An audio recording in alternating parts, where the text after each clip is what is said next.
Using stories for marketing, the basics. So how do you go about using stories for marketing? How do you take a form of communication that is designed to self-destruct like the start of Mission Impossible and use that as a way to draw in more visitors and to make more sales? Well, that's where you're going wrong to start with. If you're used to traditional forms of marketing, and if you have been creating ads and posts for Instagram and Facebook for a while now, then you might be accustomed to thinking in a more straightforward and direct manner. Marketing makes leads, and ads make sales. But in truth, stories are not for either of those things. Stories are perfectly suited not for increasing the number of followers you have or for selling directly to those followers. So if that's the case, what is this form of marketing for? The simple answer is that it is for building stronger relationships with your existing followers.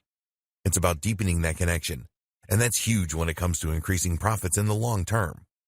You might have heard of the book 1,000 True Fans by Kevin Kelly. In it, the author describes the value of creating meaningful relationships with your followers. He describes how as long as a business genuinely manages to obtain 1,000 true fans, it will likely be able to succeed. What is this based on? Simply the notion that a true fan is not only someone that will buy nearly every one of your products, but also someone who will like all your posts and who will rave about those same products to anyone who will listen. In short, a true fan is a brand ambassador.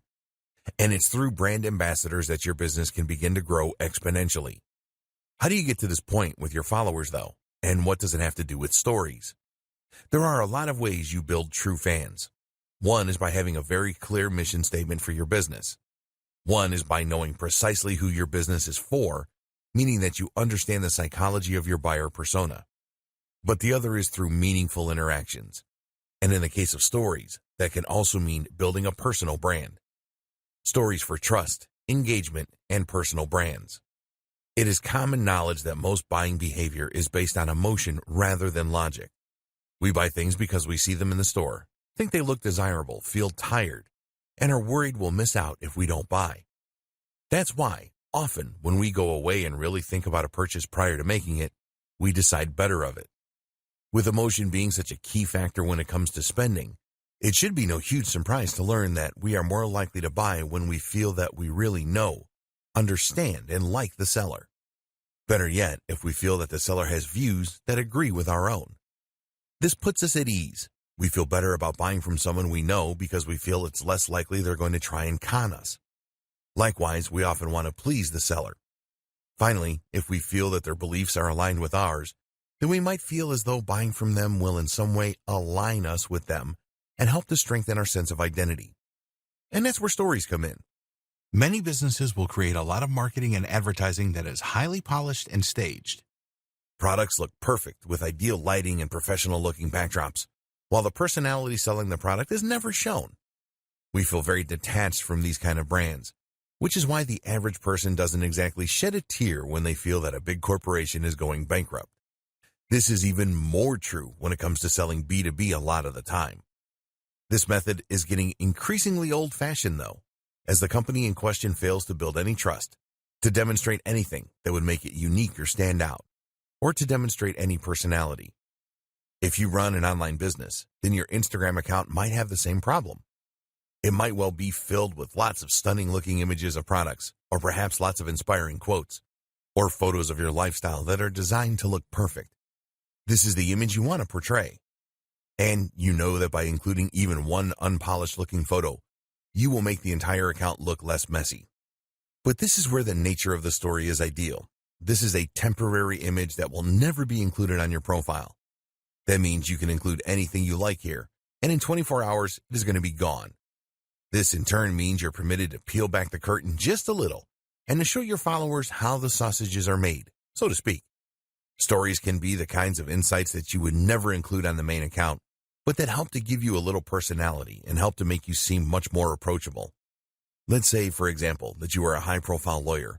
You could use stories to share aspects of your life, not only the travel and nice hotels, but also your preference in sandwich, your gripes with the queues at your bank, normal stuff.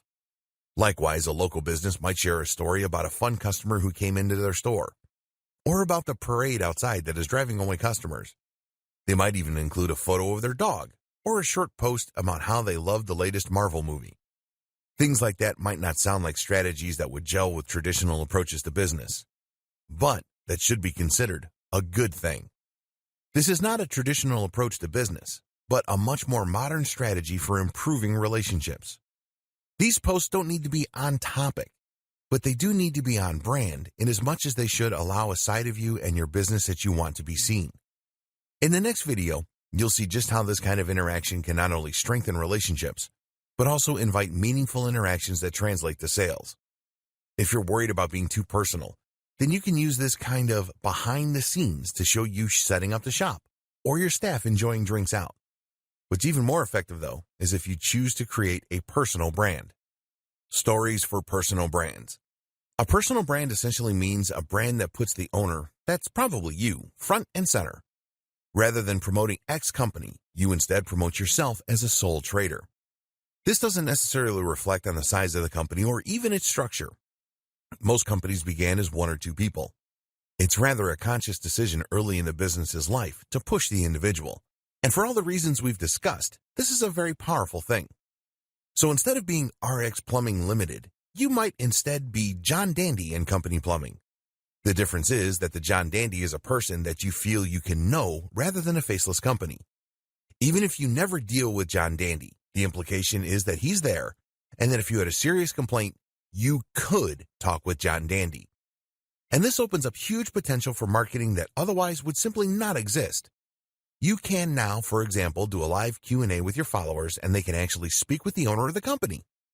Likewise, you can show them some of the homes that you've listed and how you've helped them, and they'll not only get to see a demonstration of the great service you can provide, but will also get to see even more of your personality.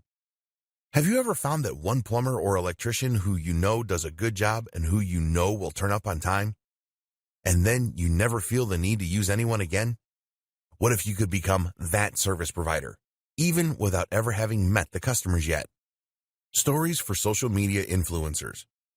There is one more group that should definitely sit up and take notice of stories: social media influencers. Scratch that. Most influencers are already all over stories because they know just how important they are. The group that should get involved, then, is the aspiring influencers group. The people who want to become influencers but haven't quite got there yet. And this goes for bloggers too, because like it or not, you're essentially just an old-fashioned type of influencer. An influencer is someone for whom the personal brand is the business. That's someone that inspires, entertains, or educates an audience to the point that the audience trusts their recommendations implicitly. The creative doesn't necessarily sell a product of their own, though they may, but they have so much clout that they can generate huge amounts of cash from simply wielding their influence. For example, did you know that the going rate for a sponsored post on an Instagram account with 200,000 followers is $1,000? On YouTube, it's $1,000 for every 100,000 followers. That's big when you consider that there are plenty of accounts out there with over 1 million subscribers or followers. That in turn equates to $10,000 for a single post. On Instagram, it takes about 2 minutes to post an image. In other words, then, the potential ROI for a successful social account is gigantic. And how do you get to that point? Using stories is an absolutely essential way for all the reasons we discussed. It lets people come along on your outings and feel that they know you, that they're part of your story.